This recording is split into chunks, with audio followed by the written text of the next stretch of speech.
बिस्मिल्लाहिर्रहमानिर्रहीम। अस्सलाम वालेकुम। खेलों की खबरों पर तबसरों और तज़ियों से स्कोर के एक और प्रोग्राम के साथ सैयद याया हुसैनी आपकी खिदमत में हाजिर है। पाकिस्तान क्रिकेट में कई अच्छे ओपनर्स आए और उन्होंने नाम बनाया, लेकिन साबिक कप्तान सईद अनवर और आमिर सुहेल की जोड़ी को पाकिस्तान क्रिकेट के कामयाब ओपनिंग जोड़ी के तौर पर तस्वुर किया जाता रहा है। उनके बाद पाकिस्तान ओपनिंग के शोबे में क्रिकेट के हर फॉर्मेट में बेहतर जोड़ी तलाश करने के लिए कोशा ही रहा। T20 फॉर्मेट ने क्रिकेट का मिजाज तब्दील किया, मगर इस फॉर्मेट में भी कोई ऐसी जोड़ी दिखाई नहीं दी जिसको मुस्तकिल बुनियादों पर कायम रखा गया हो। साबिक कप्तान विकेट कीपर सरफराज अहमद को कप्तानी से हटाए जाने और उनके टीम से बाहर होने के बाद विकेट कीपर मोहम्मद रिजवान बतौर विकेट कीपर बैटर तीनों फॉर्मेट में टीम के मुस्तकिल रुकन बने और बाबर आजम को कप्तान मुकर्रर किया गया। तो T20 फॉर्मेट में बाबर आजम के साथ विकेट कीपर मोहम्मद रिजवान को बतौर ओपनर आजमाया गया। ये जोड़ी T20 फॉर्मेट में कामयाब तरीन ओपनिंग जोड़ी साबित हुई। मजमूई तौर पर बाबर आजम और मोहम्मद रिजवान की ओपनिंग जोड़ी ने 51 मैचों में एक साथ इनिंग का आगाज़ किया, जहां वो 48.97 की औसत से 2400 रन बनाने में कामयाब रहे। दोनों ओपनिंग पेयर ने 8 सेंचुरी और 9 निफ सेंचुरी शराकत कायम करने का एजाज़ हासिल किया। दोनों के दरमियान सबसे बड़ी शराकत 203 रन की रही, जो उन्होंने इंग्लैंड के खिलाफ नेशनल स्टेडियम कराची में होने वाली सीरीज़ के दूसरे T20 में सितंबर 2022 में बनाई। ये T20 क्रिकेट में पाकिस्तान की जानिब से किसी भी विकेट पर बनाई जाने वाली सबसे बड़ी शराकत भी है। बाबर आजम और मोहम्मद रिजवान की जोड़ी की सबसे बड़ी कामयाबी पहली मरतबा T20 वर्ल्ड कप में रवायती हरीफ भारत के खिलाफ फतह थी, जिसमें दोनों ने 151 रन का हदफ बिना किसी नुकसान के हासिल करके पाकिस्तान को तारीखी फतह से हमकिनार किया था। कामयाब ओपनिंग पेयर होने के बावजूद इनफरादी कारकर्दगी दिखाने और जारहाना के बजाय मोहतात बैटिंग का अंदाज साबिक कप्तान बाबर आजम और मोहम्मद रिजवान पर तनकीद का सबब बना। मोहम्मद रिजवान और बाबर आजम डोमेस्टिक सतह पर कभी भी बतौर ओपनिंग बैटिंग करते दिखाई नहीं दिए, लेकिन दोनों का कामयाब तजुर्बा होने की वजह से ये जोड़ी बरकरार रही। उनके मुकाबले में स्पेशलिस्ट ओपनर फ़खर जमान को नंबर 3 पर बैटिंग करने के लिए भेजा जाता रहा। मुश्किल कंडीशन और मजबूत टीमों के खिलाफ नाकाम होने और शिकस्त के बाद तनकीद जोर पकड़ती रही। शाहिद खान आफरीदी की सरबराही में काम करने वाली अबूरी सिलेक्शन कमेटी ने पहले अफगानिस्तान के खिलाफ सीनियर खिलाड़ियों को आराम दिया और न्यूजीलैंड के खिलाफ T20 सीरीज़ 2023 में सायम अयूब को बतौर ओपनर भी शामिल किया, लेकिन उस सीरीज़ में भी बाबर आजम और रिजवान ने इनिंग्स का आगाज़ किया और सीरीज़ 2-2 से बराबर रही। वर्ल्ड कप 2023 में नाकामी के बाद बाबर आजम की कप्तानी गई तो नई टीम मैनेजमेंट ने न्यूजीलैंड के खिलाफ T20 सीरीज़ में 51 मैचों से इनिंग का आगाज़ करने वाली ओपनिंग जोड़ी को तोड़ दिया और मोहम्मद रिजवान के साथ सायम अयूब ने इनिंग्स का आगाज़ किया और बाबर आजम 1 डाउन पोजीशन पर बैटिंग करने के लिए आए। शाहीन शाह अफरीदी की क़यादत में पाकिस्तान क्रिकेट टीम ने न्यूजीलैंड के खिलाफ उनके होम ग्राउंड पर T20 सीरीज़ खेली तो उन्हें पहले 4 मुकाबलों में शिकस्त हुई। चौथे T20 में शिकस्त के बाद मोहम्मद रिजवान प्रेस कॉन्फ्रेंस करने के लिए आए तो उन्होंने शिकवा किया कि उनकी और बाबर आजम की ओपनिंग जोड़ी तोड़ने का पाकिस्तान को नुकसान हुआ है। उन्होंने कहा कि बड़ा दिल करके कोच मोहम्मद हफीज़ और कप्तान शाहीन शाह अफरीदी की बात मानी, लेकिन पाकिस्तानी अवाम की पसंदीदा जोड़ी टूटने से नुकसान हुआ है। तो आप ये कह सकते हैं कि नुकसान हुआ है, क्योंकि अभी बहुत सी ऐसी चीज़ें इसमें नुकसानात मैंने पहले कहा है कि नज़र आएंगी आपको। जैसे आप अगर हमारी ओपनिंग पेयर पे बात कर रहे हैं तो मैंने आपको पहले भी कहा है कि मैनेजमेंट कप्तान की भी हमारी से बात हुई है, हफीज़ भाई की बात हुई है, मगर मैं आपको ये कह सकता हूँ कि यहाँ पे बाबर भाई का बड़ा दिल है। हम दोनों ने एग्री किया था कि कोई इशू नहीं, जब जिस तरह आप लोग चीज़ों को देखना चाहते हैं वो कर ले, देख ले।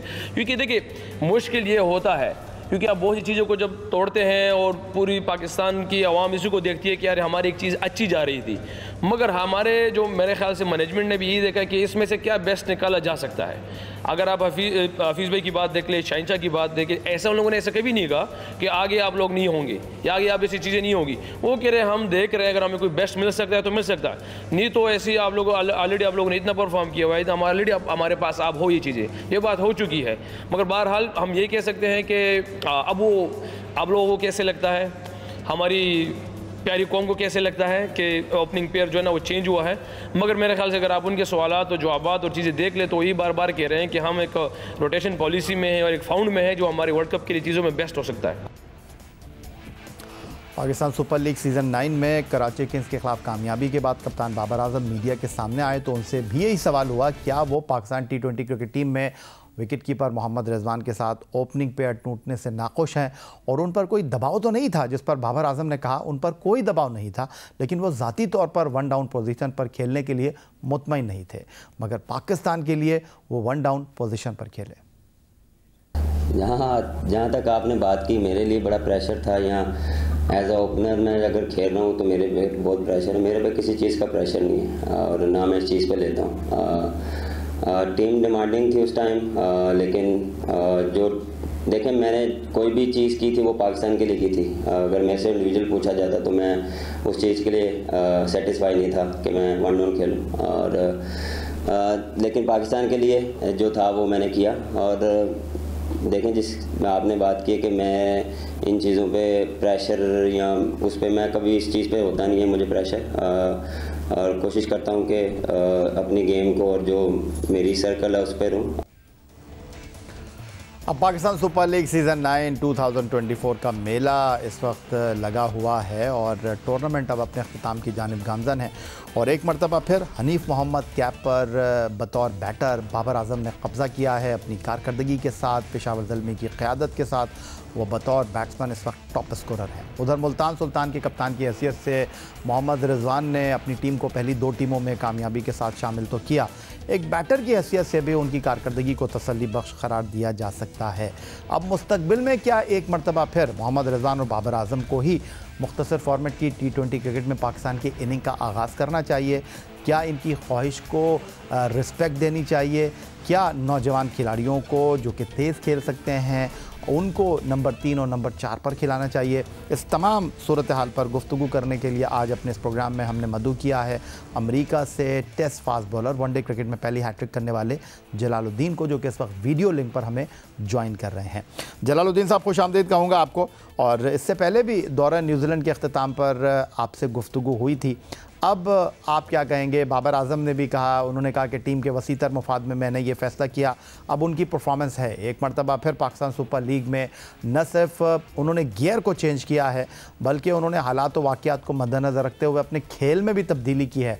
तो आप समझते हैं कि पाकिस्तान को इस साल वर्ल्ड T20 में पार्टिसिपेट करना है, न्यूजीलैंड के ख़िलाफ़ होम सीरीज़ खेलनी है, एक बार फिर यही बाबर और रिजवान की जोड़ी जो है इसको कंटिन्यू किया जाए?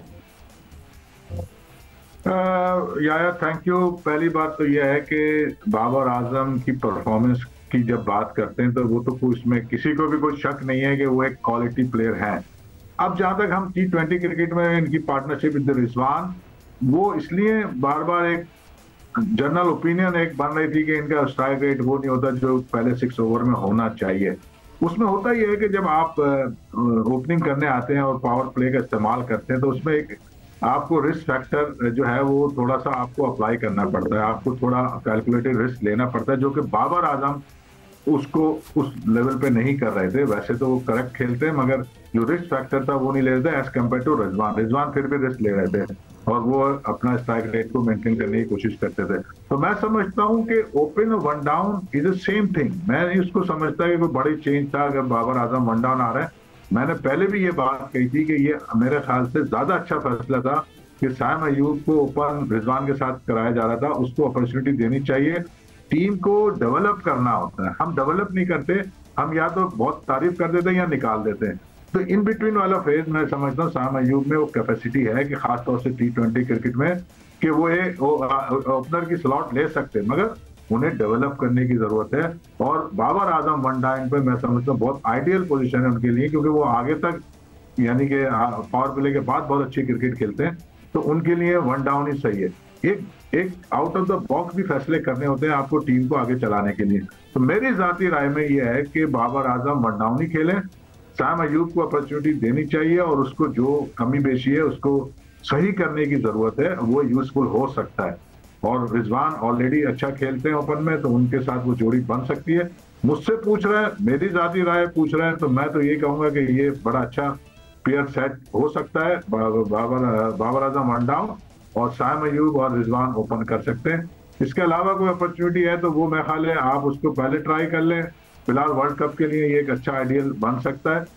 अब टीम क्या सोचिए, टीम मैनेजमेंट क्या सोचिए, कोई पर्सनल इश्यूज हैं उसको तो मैं नहीं काउंट करता, मैं क्रिकेट की बात कर रहा हूँ। क्रिकेट के पॉइंट ऑफ व्यू से ये फैसला अच्छा था और वो उतना नहीं फेंकेंगे क्योंकि वहाँ कंडीशन भी डिफिकल्ट थी। आप यही प्लेयर को होम कंडीशन में खिलाते तो शायद ये वो बात भी जो रिजवान कर रहे थे कि देखें वो रिजल्ट नहीं आए, तो वो गलत भी हो सकती थी, क्योंकि उस सीरीज पे काफी डिफिकल्ट कंडीशन थी फॉर द बैट्समैन, खासतौर से उनकी बॉलिंग और पिचेज ऐसी थी। तो अगर आपने किसी को बनाना है तो उसके साथ आपको काम करना होगा। हम या तो अच्छा कराते हैं या फिर निकाल देते हैं, बीच वाला हमारे यहाँ प्रोसेस नहीं है, मैं बहुत दफा कह चुका हूँ। और ये लैक करता है टीम मैनेजमेंट की वजह से, और टीम जो बोर्ड की मैनेजमेंट है उनको समझने की जरूरत है। लेकिन जलालुद्दीन साहब, आपने तो अपने जो वज़न है पलड़े में डाल दिया है रिजवान और साइम अयूब के साथ इनिंग के पेयर को, और आप कहते हैं कि बाबर आजम जो है वो वन डाउन पर ज़्यादा बेहतर ऑप्शन थे और साबित हो सकते हैं। लेकिन इस वक्त जो मैं आपके साथ सवाल कर रहा हूं, जो सवाल आपके सामने रख रहा हूं, पाकिस्तान सुपर लीग सीज़न 9 2024 में पेशावर ज़ल्मी के लिए बाबर आजम के साथ एक बेहतर ओपनिंग करते हुए हमें साइम अयूब दिखाई दिए हैं। दोनों की जोड़ी कामयाब रही है, पेशावर ज़ल्मी को कामयाबी दिलवाने में दोनों ने अहम किरदार अदा किया है। तो आपको नहीं लगता कि इस जोड़ी को जो पेशावर ज़ल्मी ने तजुर्बा किया है, बाबर एंड साइम, उनसे आप T20 क्रिकेट में इनिंग का आगाज़ कराएं और मोहम्मद रिजवान नंबर 3 पर खेलें? देखिए, करने को तो बहुत कुछ होता है, ये तो हम बात कर रहे हैं अपनी डोमेस्टिक क्रिकेट की। और जब इंटरनेशनल क्रिकेट में जाते तो वहाँ के जो भी लवाजमात हैं वो डिफरेंट ही हो जाते हैं, और वहाँ पे आपको क्वालिटी बॉलिंग भी मिलती है, फील्डिंग भी मिलती है एज कम्पेयर टू लीग। तो मैं ये कहूँगा कि जो बहुत ज्यादा चेंज की जरूरत नहीं है, थोड़ी सी चेंज से आप अपनी टीम बेहतर कर सकते हैं। और उसमें क्योंकि साइम अयूब पहले खेल चुके हैं, रिजवान रिस्क लेते हैं, और वो रिस्क लेने की वजह से वो पहले 6 ओवरों में खेल सकते हैं। और साइम अयूब तो है ही अटैकिंग बैट्समैन, उन्हें सूट करता है जिस तरह की वो बैटिंग करते हैं T20 में ओपन करना। बाबर आजम एक कॉम्पैक्ट प्लेयर है, वो वन डाउन पे भी खेल सकते हैं, वो ओपन भी कर सकते हैं, मगर हमें अगर टीम को बैलेंस करना है और थोड़े डेप्थ लानी है बैटिंग में, तो मैं ये समझता हूँ कि बाबर आजम ओपन की जगह वन डाउन आए और फिर आगे तक, क्योंकि हमारे पास अक्सर जाके हमने देखा है कि हमारे पास जो मिडिल ऑर्डर है वहां प्रॉब्लम आती है। तो बाबर आजम को ओपन करने के बजाय वन डाउन करने से होगा कि हमारी थोड़ी सी मिडिल ऑर्डर तक थोड़ी डेप्थ आ जाएगी। और बाकी क्या टीम मैनेजमेंट सोच रही है, जो आप बात कर रहे हैं कि वो अच्छा खेल रहे थे इसमें अपना PSL में, तो ठीक है, वो तो क्वालिटी प्लेयर तो है ही।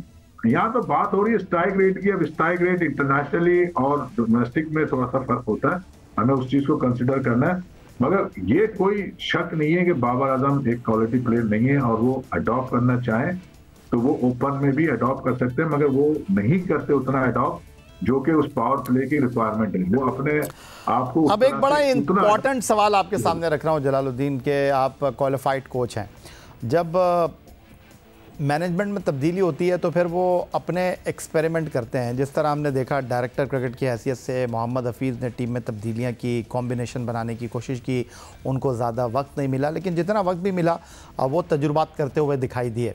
नया क्रिकेट बोर्ड है, सैयद मोहसिन रज़ा नकवी चेयरमैन क्रिकेट बोर्ड की हैसियत से बराजमान हुए हैं, उन्होंने मैनेजमेंट को तब्दील किया है, वो फ़ॉरेन कोचेज़ की तरफ जाना चाहते हैं। अब बहुत सारे नाम चल रहे हैं, जब तक कोई नाम फाइनल नहीं हो जाता मैं इस पर बात नहीं करना चाहूँगा, लेकिन जो भी कोच आता है, जो भी नई टीम मैनेजमेंट आती है, डेफिनेटली वो अपने हिसाब से चीज़ों को लेकर चलने की कोशिश करेगी।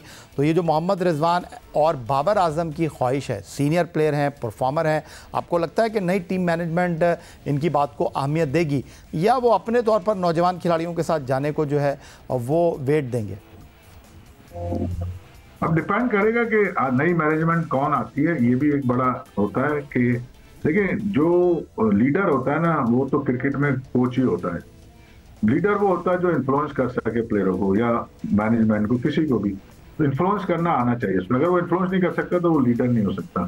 तो अब डिपेंड करेगा कौन कोच आता है और किस तरह कन्विंस करता है और उसकी क्या पॉलिसी है।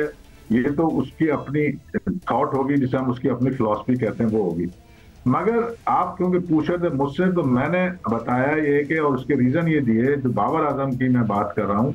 देखिए, पावर प्ले में आपको एक कैलकुलेटिव रिस्क लेना होता है, क्योंकि आपके पास एडवांटेज होता है, प्लेयर सारे सर्कल में होते हैं, आप एडवांटेज करके अपना रिस्क लेके अपना स्ट्राइक रेट को और ओवरऑल टीम की रन्स को इम्प्रूव कर सकते हैं। मैंने ये देखा है कि बाबर आजम उस तरह का रिस्क नहीं लेते एज कम्पेयर टू रिजवान। कमी कोई नहीं है उनमें, मगर इस 6 ओवर की रिक्वायरमेंट है कि आप रिस्क लें। अगर वो आप नहीं ले रहे हैं तो आप कहीं ना कहीं थोड़ा सा टीम को नुकसान पहुंचा रहे हैं। तो मैं ये समझता हूं कि बाबर आजम में वो शाम अयूब में बहुत अच्छी वो उनके अंदर मौजूद है रिस्क फैक्टर लेने की, उसमें काफी हद तक कामयाब भी होते हैं। रिजवान भी रिस्क ले लेते हैं, मगर बाबर आजम इस तरह के रिस्क नहीं लेते और वो चूंकि 6 ओवर की रिक्वायरमेंट बाद में तो फिर आपके जब सर्किल खत्म हो जाता है, जिससे पावर प्ले खत्म हो जाता है, तो फिर तो आपको दूसरी तरीके से गेम खेलना होता है, उसके लिए बाबर ज्यादा सूट करते हैं। ठीक हो गया। टेस्ट फास्ट बॉलर जलालुद्दीन की राय आपने सुनी। पाकिस्तान क्रिकेट टीम के ओपनिंग पेयर के हवाले से बाबर और रिजवान दोनों ने ही अपनी राय का इजहार किया है और दोनों का कहना यह है कि वो ज़्यादा कंफर्टेबल हैं इनिंग का आगाज़ करने के लिए, लेकिन टीम की ज़रूरत और मैनेजमेंट की ख्वाहिश को मद्देनज़र रखते हुए वो पाकिस्तान क्रिकेट के वसीतर मुफाद में किसी भी नंबर पर खेलने के लिए तैयार हैं। तो और हमारे साथ वीडियो लिंक पर अमेरिका से मौजूद हैं वनडे क्रिकेट में पहली हैट्रिक करने वाले टेस्ट फास्ट बॉलर जलालुद्दीन, और ह्यूस्टन से अब टेलीफोन लाइन पर हमें ज्वाइन कर रहे हैं cricket Mubassar, Pakistan super league की फ्रेंचाइज पेशावर ज़ल्मी के global adviser doctor Kashif Ansari. और अब इस ब्रेक में हम कुछ बात करना चाहेंगे। साल 2024 आईसीसी वर्ल्ड T20 का साल है और अमेरिका में इस बार ये मेला लगने जा रहा है। अमेरिका और उसके साथ कैरेबियन सरजमीन पर आईसीसी वर्ल्ड T20 के मुकाबले मुनक्किद होंगे, तो एक नया तजुर्बा है, एक नया एक्सपीरियंस है। और जून में पाकिस्तान और भारत के दरमियान जो मुकाबला होने वाला है न्यूयॉर्क में, उसके लिए रिकॉर्ड तादाद में टिकटों की फ़रोख्त के हवाले से और रिकॉर्ड टिकट की फ़रोख्त के हवाले से गुफ्तगू की जा रही है। पहले जलाल, आपको मैं इस हवाले से गुफ्तगू का हिस्सा बना लेता हूँ। आप काफ़ी अरसे से अमेरिका में सुकूनत इख्तियार कर चुके हैं, उसके साथ आप अमेरिका में नौजवान क्रिकेटर्स को न सिर्फ तरबियत दे रहे हैं बल्कि आप एक्सचेंज प्रोग्राम के तहत पाकिस्तान और अमेरिका में जो है वो नौजवान खिलाड़ियों की तरबियत में भी मसरूफ़ हैं। तो इस क्रिकेट वर्ल्ड कप को आप किस तरह देख रहे हैं, क्योंकि अमेरिका में साबिक क्रिकेटर्स और मौजूदा क्रिकेटर्स बड़ी तादाद में जाकर लीग क्रिकेट खेल रहे हैं। आपको क्या लगता है ये जो वर्ल्ड कप का मेला लगेगा, इससे अमेरिका में क्रिकेट के फ़रोग़ को किस हद तक मदद मिलेगी? जी आया, थैंक यू। क्योंकि अब क्रिकेट तो यहाँ ग्रो कर रही है और ये एक बहुत बड़ा बूस्ट है यूएसए क्रिकेट के लिए जो वर्ल्ड कप उन्हें मिला है, और उससे यहाँ काफी लोग एक्साइटेड भी हैं। और खासतौर से इंडिया पाकिस्तान मैच का तो टिकट जिस तरह मेरे ख्याल 2-3 मिनट में बिक जाते हैं, वही सिलसिला जारी है। तो बिक गए टिकट, मेरा मतलब है। तो यहाँ ये एक बहुत बड़ा इवेंट इस पॉइंट ऑफ व्यू से होगा, जो क्रिकेट यहाँ डेवलप होनी है उसको बहुत बड़ा बूस्ट मिलेगा। तो सब यहाँ लेके यूएसए क्रिकेट और उससे रिलेटेड लोग जो भी हैं वो इसकी तैयारी में लगे हुए हैं, मगर साथ साथ चैलेंजेस भी बहुत हैं यहाँ पे, क्योंकि जो मैच इंडिया पाकिस्तान का होना है वो स्टेडियम अभी तक बन ही रहा है, क्योंकि वो डिसमेंटल टाइप स्टेडियम है, ड्रॉप इन पिचेस लगेंगे इसमें आके, वहाँ काम जारी है। उसके अलावा डालस में मैच होगा और फ्लोरिडा में होंगे। तो तैयारी तो यहाँ हो रही है जोर शोर से, और काफी जो लोग हैं खासतौर से जो हमारे साउथ एशिया के लोग हैं वो बहुत एक्साइटेड हैं, वही इस क्रिकेट को देखेंगे। अभी लोकल अमेरिकन तो इसको इतना नहीं देखते, मगर जाहिर है जब इतना बड़ा इवेंट होगा तो कहीं ना कहीं उन पर भी थोड़ा बहुत असर पड़ेगा और रफ्ता रफ्ता क्रिकेट को जो है वो फरोग मिलेगा। तो एक बड़ा अचीवमेंट है यूएसए क्रिकेट के लिए तो उन्हें ये वर्ल्ड कप मिला है। अच्छा, तो डॉक्टर काशिफ अंसारी, आप पेशावर ज़ल्मी के ग्लोबल एडवाइज़र भी हैं, आप कैरेबियन में जाकर रेडियो कमेंट्री भी करते हैं, क्रिकेट के ऊपर अपनी माहिराना राय भी देते हैं। तो आप इस वर्ल्ड कप को किस तरह देख रहे हैं? आप माजी में कर्टले एम्ब्रोस को, उसके साथ साइमन टॉफल को, माइकल होल्डिंग को वक्तन फ़वक्तन पाकिस्तान लाते रहे हैं। पाकिस्तान में जो वेस्ट इंडीज़ के क्रिकेटर्स हैं वो आकर पाकिस्तान में अपनी यादें ताज़ा करते रहे हैं। अब क्रिकेट जो है वो अमेरिका के मैदानों पर मुनक्किद होगी। ऑन एंड ऑफ तो वहाँ पर पाकिस्तान के बहुत सारे क्रिकेटर्स अब जा चुके हैं। जलालुद्दीन की तरह हमारे नए नवेले क्रिकेटर्स जो हैं अपनी क्रिकेट से अपने आप को डिस्कनेक्ट करके अमेरिका में सुकूनत अख्तियार करने के बारे में सोच रहे हैं। तो ये जो आईसीसी वर्ल्ड T20 है, इसको आप अमेरिका की क्रिकेट के तनाजुर में किस तरह देख रहे हैं? जी आया भाई, सबसे पहले बहुत बहुत शुक्रिया, और जलाल भाई को बहुत बहुत सलाम और आपको सलाम। आज क्रिकेट के हवाले से, T20 वर्ल्ड कप के हवाले से अमेरिका में बहुत जबरदस्त जोश व खरोश पाया जाता है। और जैसा कि जलाल साहब ने फरमाया कि मिनटों में टिकट पाकिस्तान हिंदुस्तान के मैच के खत्म हो गए, लेकिन मेरा ख्याल है कि अभी कम अज कम 5-6 साल क्रिकेट को और चाहिए अमेरिका में। जलाल भाई जैसे लोग यहाँ मौजूद हैं और बेशुमार क्रिकेटर यहाँ पे पाकिस्तान, हिंदुस्तान के, वेस्ट इंडीज के, ऑस्ट्रेलिया के मौजूद हैं कि जो मुख्तलिफ प्लेटफॉर्म्स के ऊपर क्रिकेट को फरोग देने की अपनी मुकम्मल कोशिशों में जारी हैं। अच्छा, मसला सारा स्पॉन्सरशिप का आता है, व्यूअरशिप का आता है। तो जो बड़े शहर है जहाँ पर के साउथ एशियन पॉपुलेशन है, जैसे कि डैलस है, न्यूयॉर्क है, शिकागो है, यही वो शहर है फोकस के। लेकिन फिर उस पर भी जो टिकट प्राइस है, जो मनी है, जो पैसा रुपया स्पॉन्सरशिप का इन्वॉल्व है, वो जरा सा मुश्किल हो जाएगा फाइनेंशियली कैचअप करना।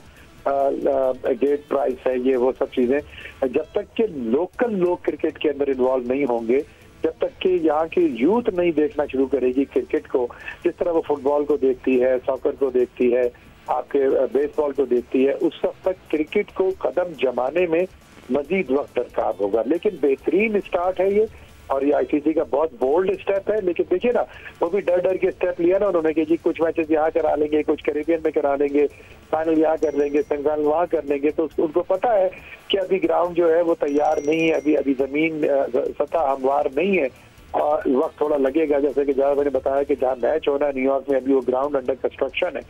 ये भी एक काफी तकलीफदेह सूरत हाल है, क्योंकि इस वक्त उसको बिल्कुल ड्रॉप इन पिचेस के साथ तमाम चीजों के साथ तैयार होना चाहिए था। तो ये तमाम वो चीजें कि जो एक एवोल्यूशन का अमल है, जो एक तकाई अमल है जिससे क्रिकेट गुजर रही है अमेरिका की, और इंशाल्लाह उम्मीद है कि 2-3-4 सालों के बाद मजीद मैच्योर होगी।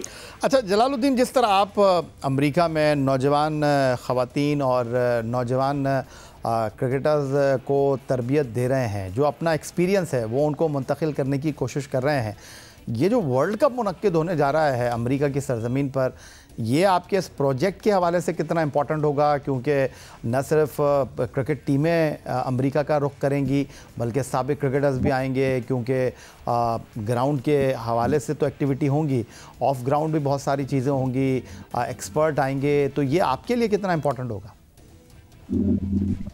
ज़ाहिर है मैं यहाँ पे क्योंकि क्रिकेट के साथ ही अटैच हूँ, और तो मैं कुछ नहीं करता, तो क्रिकेट अगर बूस्ट हो रही है because of the world cup, तो उसका अल्टीमेटली जो भी उससे रेलेवेंट लोग हैं सबको बूस्ट मिलेगा, और मैं भी उसका पार्ट बनूंगा।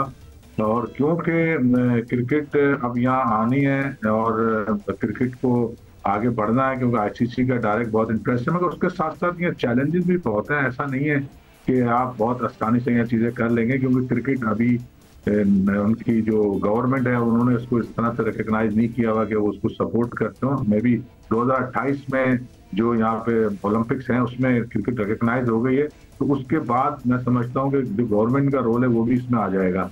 तो अभी जो कुछ भी करना पड़ रहा है, जैसे काशिफ भाई ने भी कहा कि स्पॉन्सरशिप के इश्यूज हैं, मगर ये क्योंकि आईसीसी का इवेंट है तो इसमें इनको आसान है, इनको काम करना आसान है यूएसए क्रिकेट को, वरना अदरवाइज यूएसए क्रिकेट काफी बुरे हाल में है in terms of financial point of view, और कुछ इंटरनल पॉलिटिक्स भी यहाँ है। अभी हमारे नए सीईओ आए थे जो कि उससे आए थे, अफगानिस्तान के थ्रू आए थे यहाँ पे, वो भी अभी रिजाइन कर गए और उनका अभी तक फैसला नहीं हुआ कि वो इस दौरान रहेंगे या नहीं रहेंगे।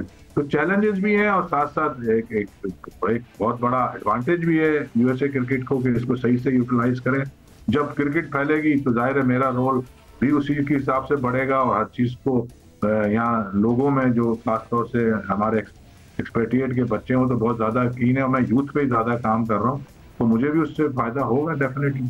अच्छा डॉक्टर काशिफ अंसारी, जिस तरह आपने अपनी गुफ्तगू में फरमाया कि चैलेंजेस हैं, जलालुद्दीन भी इस बात का जो है वो खुलासा कर रहे हैं, लेकिन आपकी गुफ्तगू से कहीं मुझे ऐसा जो है वो गुमान हो रहा है कि जो अमेरिका में क्रिकेट होगी, जो आपने अपनी गुफ्तगू में कहा कि जब तक लोकल जो बच्चे हैं वो इस खेल में दिलचस्पी नहीं लेंगे, जो लोकल आवाम है इस खेल की तरफ मुतवज्जे नहीं होगी, तब तक क्रिकेट अमेरिका में मकबूल नहीं होगी। तो क्या मैं आपकी इस गुफ्तगू का मतलब ये लूँ कि जिस तरह पाकिस्तान और भारत का मैच होता है ऑस्ट्रेलिया में, न्यूजीलैंड में या श्रीलंका में, तो दुनिया भर से लोग जो हैं वो इन मुल्कों का रुख करते हैं, तो क्या मैं आपकी इस बात का ये मतलब लूँ कि अमेरिका में क्रिकेट तो होगी, लोग अमेरिका जाते हैं, तो इस बार वर्ल्ड कप देखने के लिए बड़ी तादाद में लोग अमेरिका आएंगे? बिल्कुल, अमेरिका आएंगे वर्ल्ड कप देखने के लिए, और इस बहाने अमेरिका घूम भी लेंगे, मौसम भी अच्छा होगा, बड़े बड़े शहरों में तो फैमिलीज को लेके आएंगे। लेकिन यार भाई ये बड़ी टेम्परेरी चीजें हैं, जो जलाल भाई जैसा काम कर रहे हैं ना, काम वो करने के हैं ग्रास रूट लेवल के ऊपर, बच्चों को, लड़के लड़कियों को क्रिकेट सिखाना और लोकल डोमेस्टिक यहाँ के जो लोकल बच्चे हैं उनको क्रिकेट की जानकारी देना। मैं एक बड़े मजे की बात बताता हूँ, एक लड़के से, मतलब फुटबॉल प्लेयर जो यहाँ पे जिसको रग्बी आप लोग कहते हैं, उससे बात हो रही थी तो उन्होंने बताया मुझे कि अमेरिका में वो कोई भी स्पोर्ट जो फिजिकल नहीं है ना वो मकबूल नहीं होता। तो हर वो स्पोर्ट जो फिजिकल होता है जिसपे के जिस्मानी ताकत का मुजाहरा और अपने स्किल सेट का मुजाहरा करने का मौका मिलेगा वही स्पोर्ट कामयाब होगा। इसीलिए शायद क्रिकेट अभी तक उस यहाँ की लोकल आवाम की जड़ों तक नहीं पहुंच पाया है। तो उसके लिए बहुत मेहनत की जरूरत है और जलाल भाई जैसे लोग और ऐसे बहुत सारे लोग हैं कि जो हिंदुस्तान पाकिस्तान से माइग्रेट होकर यहाँ आए, अकेडमी चला रहे हैं, ग्राउंड बना रहे हैं और अपने कहीं बेहतरीन कोशिश कर रहे हैं, लेकिन वक्त लगेगा। और ये बड़ा अच्छा स्टेप है ICC का कि जी अब लोकल आवाम को इसमें इन्वॉल्व किया जाए, उनको बुलाया जाए, उनको सिखाया जाए, बताया जाए। T20 3.5 घंटे का गेम है, इसके लिए शायद वो बैठ जाए, वरना अमूमन 1.5 से 2 घंटे मैक्सिमम 2.5 घंटे का अटेंशन स्पैन होता है इस कौम का स्पोर्ट्स के लिए, लेकिन 3.5 घंटे तक शायद वो खींच पाए और उसके बाद आहिस्ता आहिस्ता उसमें इन्वॉल्व होना शुरू हो। तो डॉक्टर काशिफ अंसारी, आप तो एक तवील अरसे से अमेरिका में मुक़ीम है, आपको लगता है कि जब तक इंफ्रास्ट्रक्चर डेवलप नहीं होगा अमेरिका में क्रिकेट मकबूल नहीं होगी? और ये जो हमारे कुछ क्रिकेटर्स अब अमेरिका में लीग क्रिकेट खेलने के लिए वहाँ पर मुस्तकिल सुकूनत इख्तियार कर रहे हैं, उससे कोई फ़ायदा होगा अमेरिका की क्रिकेट को, या ये अभी बेबी स्टेप है? Baby step. और ये लड़के जो आ रहे हैं ये बेचारे माली तौर पर परेशान है अपने अपने मुल्कों में, सिर्फ पाकिस्तान से नहीं, हिंदुस्तान, श्रीलंका, वेस्ट इंडीज, यहाँ के बहुत लड़के यहाँ पर क्रिकेट खेल रहे हैं और लेकिन वो अपनी जिंदगी के सुनहरी दिनों को गुजार चुके हैं। अब वो यहाँ पर अपने टैलेंट को जरूर उसका मुजाहरा करते हैं, लेकिन वो लगन और वो चीज नहीं है कि जो 18, 19, 20 साल के बच्चे में होती है। मैं उसकी मिसाल अक्सर लोगों को देता हूँ कि जो मुत्तहिदा अरब इमारात की वो एयरलाइन है, एमिरेट्स कहते हैं, और वो शुरू होती है EK से। EK का मतलब होता है एमिरेट्स कराची। EK पहली फ्लाइट उड़ी थी दुबई से कराची के लिए शाम 6 बजे 6:01 फ्लाइट थी, और वो अपने हमारे पायलट्स ने, हमारी टेक्नोलॉजी ने, हमारे पूरे इंफ्रास्ट्रक्चर ने UAE को जहाज उड़ाना सिखाया था आज से 40 साल 35 40 साल पहले। ठीक है ना? तो अब यही कुछ हम यहाँ भी कर सकते हैं। जरूरत इस अमर की है, अगर सही मानों में संजीदगी से इस पे गौर किया जाए तो ICC से हट के 1-2 ममालिक को, मुझे लगता है हिंदुस्तान शायद इसमें पहल कर जाएगा कि बाकायदा अमेरिकन क्रिकेट बोर्ड को अपने अम्ब्रेला के अंडर ले और यहाँ पर क्रिकेट को फरोग देने के लिए वो चीजें करे कि जो जरूरी है, और फिर ग्रास रूट लेवल पे घुस के, क्योंकि बड़े बड़े यहाँ पे टाइकून मौजूद हैं हिंदुस्तान के, पाकिस्तान के बिजनेसमैन जो इस खेल को सपोर्ट कर सकते हैं, स्कूल लेवल से लेके डिस्ट्रिक्ट लेवल तक, और डिस्ट्रिक्ट लेवल से तमाम जो रीजनल लेवल है वहां तक इसके, और सारा गेम इसके अंदर पैसे के इन्फ्लक्स का है ताकि यंग बच्चों को उसमें खेलने का मौका मिले। और हमारे लड़के जो पाकिस्तान से हिंदुस्तान से आ रहे हैं, 30 साल की उम्र है, 35 साल की उम्र है, 36 साल की उम्र है, वो कोचिंग और मेंटोरशिप का रोल अदा करें। तो इस तरह से जिस तरह एमिरेट्स को हमने तैयार किया, इस तरह हम अमेरिका की क्रिकेट को भी तैयार करके दुनिया के सामने पेश कर सकते हैं। इसमें कैरिबियन भी बहुत आगे चल रहा है, यहाँ के लड़के बहुत आते हैं कैरिबियन के, यहाँ पे फ्लोरिडा में ट्रेनिंग देने के लिए, उन्होंने अकेडमीज के अंदर जाके सेशंस करते हैं, लेकिन टेम्परेरी है ये। जब तक ग्रास रूट लेवल पे नहीं जाएंगे, सरकार की आशीर्वाद हासिल नहीं होगी और बाकायदा एक फॉर्मल प्रपोजल के तहत नहीं जाएंगे, चीजें जो है वो बड़े एडहॉक बेसिस पे चलती रहेंगी। चीज़ें एडहॉक बेसिस पे चलती रहेंगी, लेकिन जिस तरह अभी जलालुद्दीन आप बात कर रहे थे अमेरिका में क्रिकेट के हवाले से और इंफ्रास्ट्रक्चर के हवाले से, इंटरनेशनल क्रिकेट कौंसिल के जो मेंबर ममालिक हैं उनकी तादाद 100 से ज़्यादा है, एसोसिएट मेंबर मुल्कों की। अब 12 ऐसे मुल्क हैं जो कि टेस्ट क्रिकेट खेलने का हक़ रखते हैं। आपको लगता है कि इंटरनेशनल क्रिकेट कौंसिल अमेरिका में क्रिकेट के फ़रोग़ के लिए पाँव फैला रही है, या आपको लगता है कि अभी सिर्फ सारी तवज्जो उनकी क्रिकेट वर्ल्ड कप के ऊपर मरकूज़ है? जी नहीं, ये जो नया स्ट्रक्चर यहाँ पे 2017 से आया है वो ICC नहीं इंटरवीन करके पुराने स्ट्रक्चर को खत्म करके लोगों को बैन करके ये नया स्ट्रक्चर जो लाए वो ICC ही लेकर आया है। तो ICC का ये डायरेक्ट इंटरेस्ट है, और अब भी जो यहाँ कुछ चैलेंजेस आते हैं तो ICC उसको सपोर्ट करती है। ऐसा उनका जो इरादे दूसरे मुल्कों में इस तरह नहीं है जो यहाँ पर है।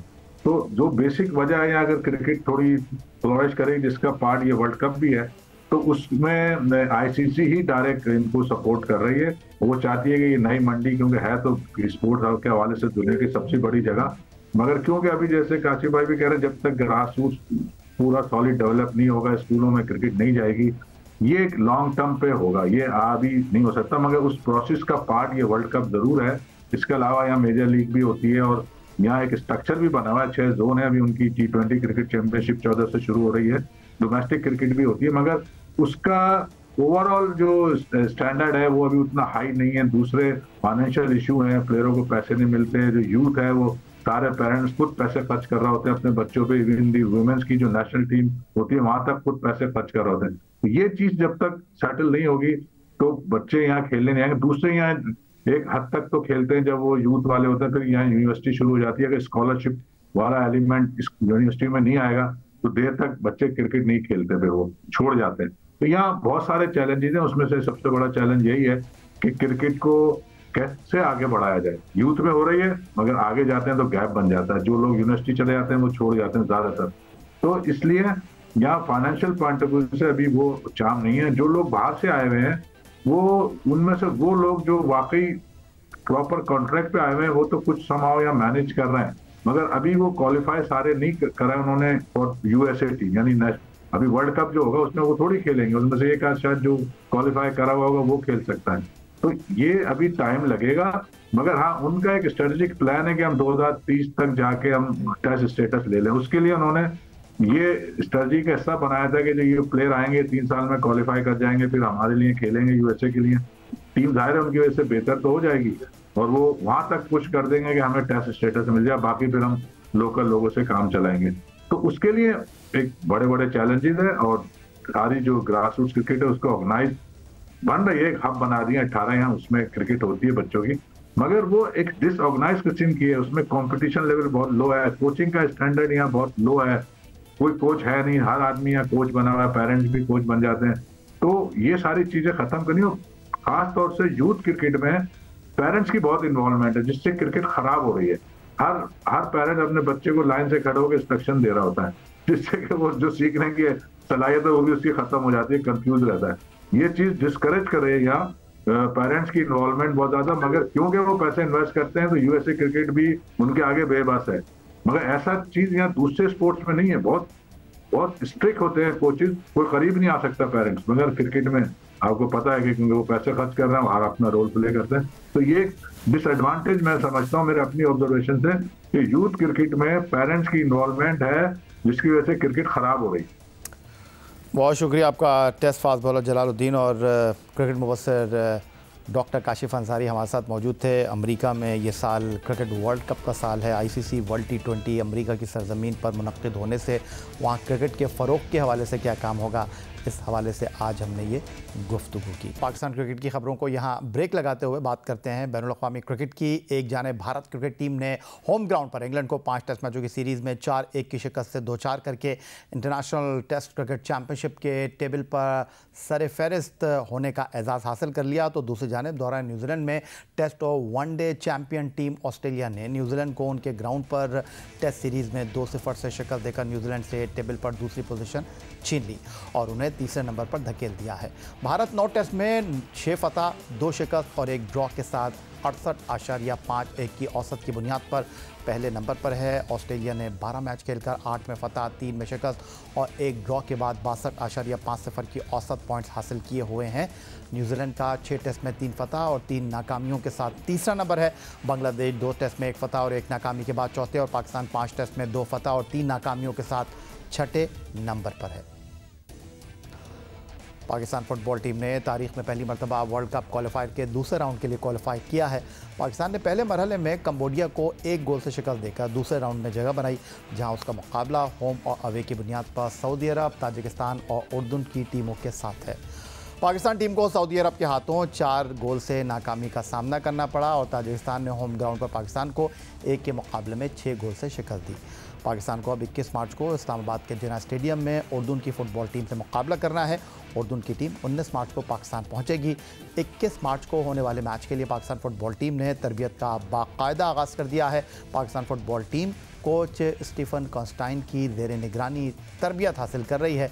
फिटनेस कोच क्लाडियो और गोलकीपिंग कोच एमोस और नोमान इब्राहिम भी तरबियती कैंप का हिस्सा हैं।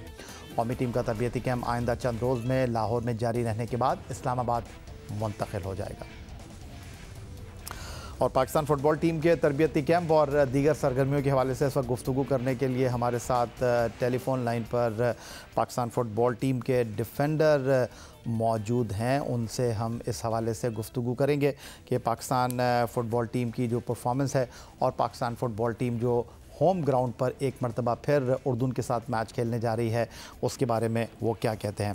खुश आमदीद कहेंगे आपको, और किस तरह देख रहे हैं पाकिस्तान फ़ुटबॉल टीम की तैयारियों को आप? जी बिस्मिल्लाहिर्रहमानिर्रहीम। जी बिल्कुल, कैंप तो कल से स्टार्ट हो चुका है। आज हमारा सेकंड सेशन था जो कि 21 तारीख को इस्लामाबाद में मैच होने वाला है। उसके लिए काफ़ी अच्छे तरीके से जो प्रॉपर कैंप स्टार्ट हुआ है, तो इंशाल्लाह उम्मीद है इससे भी बेहतर कर लेंगे। अच्छा जुनैद, आप पाकिस्तान फ़ुटबॉल टीम के डिफेंडर हैं और अभी जो कैंप स्टार्ट हुआ है उसमें ज़्यादातर लोकल फ़ुटबॉल टीम के प्लेयर मौजूद हैं।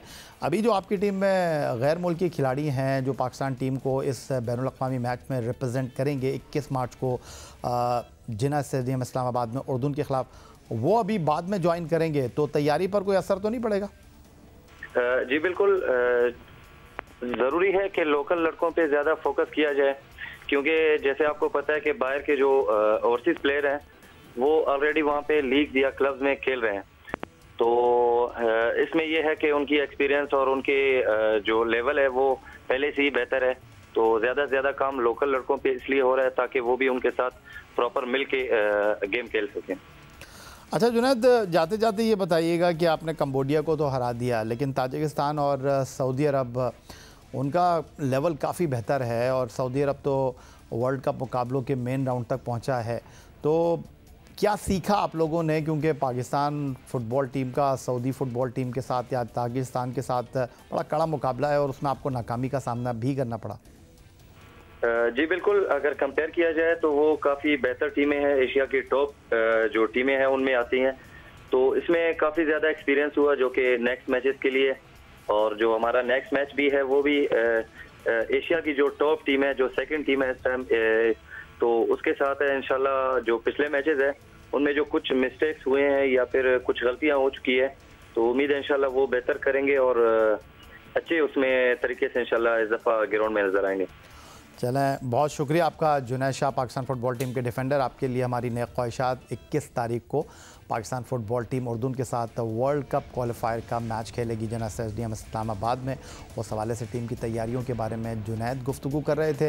अब प्रोग्राम के आखिर में बात कर लेते हैं पेरिस ओलंपिक 2024 की, जो इस साल जुलाई में मुनक़्क़िद होंगे। खेलों के सबसे बड़े मेले में पाकिस्तान के लिए मेडल की वाहिद उम्मीद javelin throw athlete Arshad Nadeem है। अरशद नदीम ने कॉमनवेल्थ गेम्स में गोल्ड और पहली मरतबा वर्ल्ड एथलेटिक चैम्पियनशिप में पाकिस्तान को मेडल दिलवाया था, लेकिन गुज़िश्ता दिनों अरशद नदीम ने जियो न्यूज़ से बातचीत करते हुए बताया कि उनके पास पेरिस ओलंपिक्स की तैयारी के लिए जेवलिन ही मौजूद नहीं है। वो आलमी सतह के मुकाबलों के लिए लोकल जेवलिन से प्रैक्टिस कर रहे हैं, जिसके बाद पहले director general Pakistan sports board Shoaib Khosa ने उन्हें जेवलिन देने का ऐलान किया और अब पंजाब के वज़ीर खेल फैसल अयूब ने अरशद नदीम से मुलाकात की और उन्हें अपने हर मुमकिन ताउन की यकीन दहानी कराई। वज़ीर खेल पंजाब फैसल अयूब खोकर ने कहा, दहाइयों के बाद पाकिस्तान की ओलंपिक्स में मेडल की उम्मीद कायम हुई है।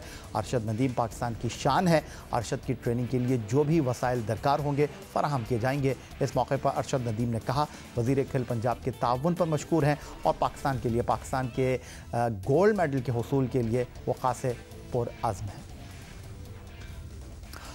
यही आज का हमारा प्रोग्राम था। ट्विटर पर आप हमें फॉलो कर सकते हैं, आप हमें ईमेल कर सकते हैं, अपनी राय से आगाह कर सकते हैं score@geo.tv पर। माह रमज़ानुल मुबारक में स्कोर प्रोग्राम की जियो न्यूज़ पर जो औकात कार है वो तब्दील हो गए हैं। आपसे अब हमारी मुलाकात शाम 5:30 के बजाय सुबह 10:30 पर हुआ करेगी। अगले प्रोग्राम तक के लिए स्कोर की पूरी टीम के साथ इस दुआ, इस उम्मीद, इस तवक्को के साथ इजाज़त दीजिए कि एक पाकिस्तान में खेल और खिलाड़ी तरक्की करते रहें। अल्लाह हाफ़िज़।